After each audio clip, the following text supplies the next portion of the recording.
நேரடி யோகம் என்பது குருச்சந்திர யோகம், கஜகேசரி யோகம், குருமங்கள யோகம், சந்திரமங்கள யோகம், புதாதிபத்திய யோகம், தர்ம கர்மாதிபதி யோகம், இப்படி நேரடி தொடர்புடைய யோகங்கள் உண்டு. ஒரு மனிதன் எதிர்பாராத செல்வ செழிப்புக்கு ஆளாகிறான் அப்படின்னா அது விபரீத ராஜயோகமாக தான் இருக்க முடியும். இந்த விபரீத ராஜயோகம் உள்ளவர்கள் மட்டுமே அரசியலில் 5 ஆண்டு பொறுப்பிலிருந்து பெரிய பணக்காரர் ஆகிட்டாங்க. அது பேர் விபரீத ராஜயோகம் தான். ஏன்னா அரசாங்க வேலை கிடைப்பதற்கு ஜோதிடத்தில் ஒரு பங்கு இருக்குது. அது அரசாங்க வேலை என்பது படித்து பட்டதாரி ஆகி அரசாங்க யோகம் இருந்தால் அவங்க அரசாங்கத்தில் வேலை பார்ப்பாங்க.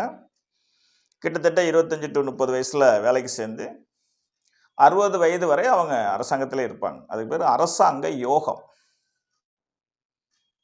அரசியல் என்பது விபரீத ராஜயோகம் தான்.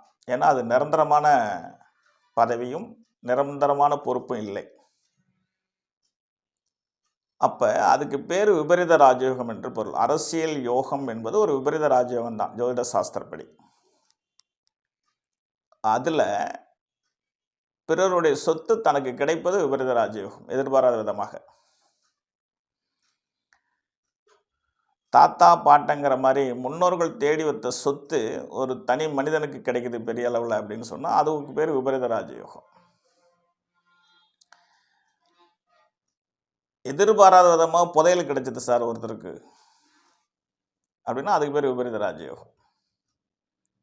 லாட்டரி சீட்டு விழுந்தது, பல கோடி பேர் இருக்கும், யாருக்கோ ஒருத்தருக்கு அந்த லாட்டரி டிக்கெட் விழுகிறது, பரிசு விழுகிறது, அதுக்கு பேர் விபரீத ராஜயோகம் தான். ஏன்னா அது பல கோடி பேரில் ஒருத்தருக்கு தான் இருக்கும். எல்லாருக்கும் இருக்கிறதா எல்லாரும் நினச்சிக்கிட்டு எல்லாரும் அதுக்குள்ளே பயணிக்கிறாங்க, ஏதோ ஒரு வகையில் பணக்காரன் ஆகலாமேன்னு சொல்லிட்டு. அந்த விபரீத ராஜயோகம் அப்படிங்கிறது 6, 8, 12 கூடியவருடைய திசை சரியான வயதில் நடந்து அந்த திசை யோகம் செய்யக்கூடிய மார்க்கத்திலும் இருக்கணும். அதுக்கு தனிப்பட்ட ஜோதிடம் ஆராய்ச்சி பண்ணணும். அது ஜோதிட நூலில் ஜாதக கட்டத்தை வச்சு ஆராய்ச்சி பண்ணுறது.